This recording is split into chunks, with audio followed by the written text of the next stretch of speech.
What's good, Commanders fans? Or what's up, Commanders fans? There you have it, guys. Dan Quinn has been hired as the head coach of the Washington Commanders. I talked about this yesterday. I tried to brace myself. Like I said, I told you guys I was going to be nothing but positive. I was not going to be doom and gloom because Ben Johnson called them mid-flight and said that he wasn't going to. And now there's reports saying that he didn't want to go. He wanted, if there was one team that Ben Johnson wanted to go to, was the Chargers. Mark Schlereth allegedly said this because he didn't want to go and coach a rookie quarterback. He wanted to go to a place where there was an established quarterback. He kind of wanted the easy route, which I get it. It makes sense. The most attractive place was the Chargers because of Justin Herbert. He didn't want to get it out the mud. He didn't want to grind and start from the ground up, which is what our situation is right now. So, it's kind of telling about Ben Johnson. I'm not going to say, he wants the easy way out or he's soft or nothing like that. I'm not going to talk bad about Ben Johnson, but we'll leave that alone. Let's just talk about Dan Quinn and what we have here. Does he feel eerily similar to Ron Rivera? Yeah, he does. There's a lot of similarities. Made it to the Super Bowl, lost. After that, went 10-6, went 7-9, 7-9. How many times have we seen 7-9 seasons with Ron Rivera? How many times have we seen 7-8-1 seasons with Ron Rivera with the Panthers, losing and making the playoffs or just having a losing record, getting fired after going 0-5. Where Ron really should have got fired this year, but they just kept him anyway. And Dan Quinn's last season, he got fired mid-season after starting off 0-5. Did have an MVP quarterback in Matt Ryan. Same thing with Cam Newton with Ron Rivera. Had some good defenses here and there. Had a good offensive coordinator in Kyle Shanahan. Once Kyle Shanahan left, it kind of went downhill for Dan Quinn. That's the biggest thing here, his staff. That's going to be so huge. Now, Al Harris from the Cowboys, who played in the NFL, he said wherever Dan Quinn goes, he will go. He said even if it was the AFL or XFL, whatever league it was, he was like, if Dan Quinn coaches that team, I'm going with that team. So there are some positive things. Logan Paulson said great things about Dan Quinn. Now, a lot of people said great things about Ron Rivera when he came here. Everybody said he's a leader of men, leader of men, leader of men, leader of men. That's what Adam Peters was looking for. And basically, we had no choice after Mike McDonald signed with the Seahawks too, or got hired by the Seahawks. Now, they are saying that Adam Peters offered Mike McDonald right before he chose to go with the Seahawks. So people saying that Adam Peters didn't have a backup plan or anything like that. I don't agree with that because he did have Mike McDonald, but Ben Johnson really burned him. Then after that, Mike McDonald where he went to the Seahawks, and then you just have Weaver, Quinn, and Aaron Glenn. And out of the three, my choice personally, yes, it was Dan Quinn. Anthony Weaver, I would have loved to see him here too. I wouldn't have been mad at that, but honestly, it's kind of like, but you know what you're getting with Dan Quinn. And the positives that I will say is, think about Dallas's defense before he got there. You remember how bad they were when we cooked them on Thanksgiving.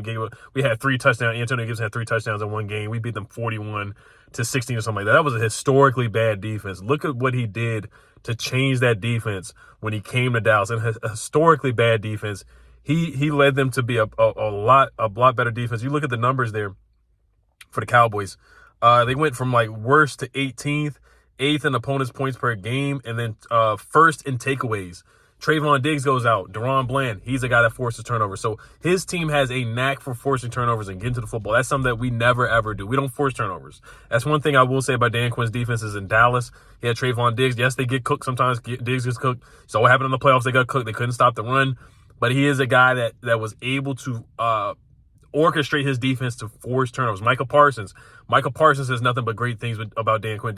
Michael Parsons even said last year, he was like, wherever Dan Quinn goes, I might follow him too. So good players have nothing but good things to say about Dan Quinn. That's one positive thing I'll say. Is he a retread? Yes. Does he feel similar to Ron Rivera?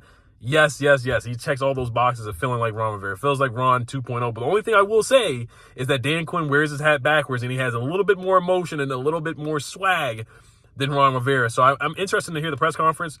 I don't want to hear anything about positional flex. I don't want to hear anything about it takes 4 or 5 years like Ron said all the time and all that stuff like that. So I'm really intrigued to see what he says in his press conference as well, just how he wants to build the team.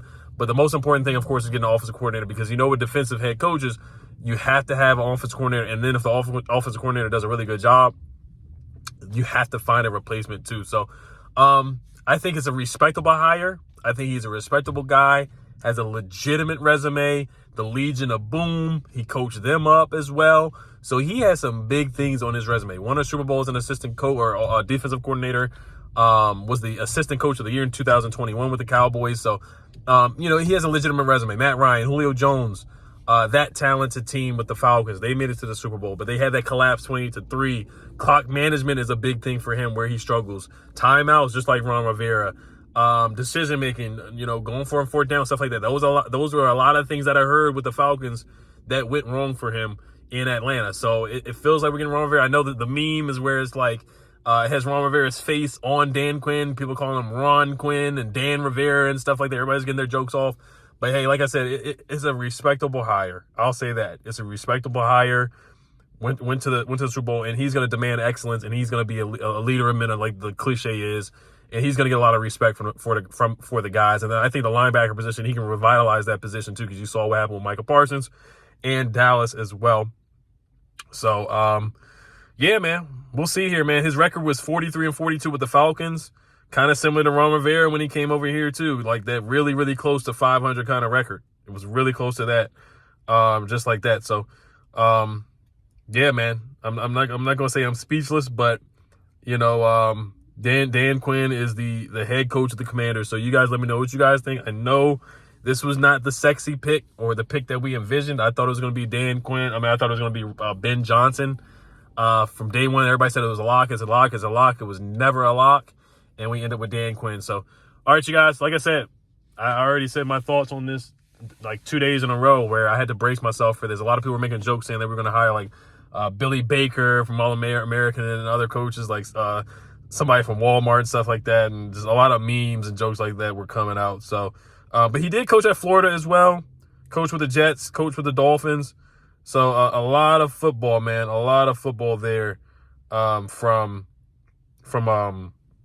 Dan Quinn. He actually went to Salisbury College too, which is in Maryland. So he's somewhat of a local guy there too. He's from New Jersey, but went to Salisbury College. I didn't know that at all. I'm trying to see if he played in the league a little bit. Yeah, it doesn't really matter, but yeah, he played college football, but he didn't play in the NFL at all. He was a defensive lineman from 1990 to 93. But like I said, you know the story. Seahawks defense leads in the boom. Dallas' defense improved, made it to the Super Bowl. Those are the things that we know about Dan Quinn. So we'll see what happens. He's got to get a good staff in here. Like I said, Al Harris did a good job with their DBs last year. Stephon Gilmore had a solid season, but he did get cooked in the playoffs. And Deron Bland had a good season, and Trayvon Diggs, they forced turnovers. I'll say that. So, all right, you guys let me know what you guys think. Health Commanders, peace.